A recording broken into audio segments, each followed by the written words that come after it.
अस्सलाम वालेकुम फ्रेंड्स, आज हम एमएस वर्ड में बात करेंगे पेज लेआउट की।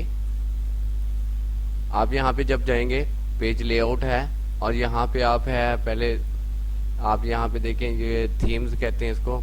आप इसमें अपनी मर्जी का टेक्स्ट है जो चूज कर सकते हैं, टेक्स्ट स्टाइल है इसमें। जैसे कि मैं इसको सिलेक्ट किए देता हूँ, इसमें आप अपनी मर्जी का जो है वो चूज कर सकते हैं। उसके अलावा यहाँ पे है कलर है, यहाँ पे आप जो चाहे इसको सिलेक्ट करके कलरिंग कर सकते हैं।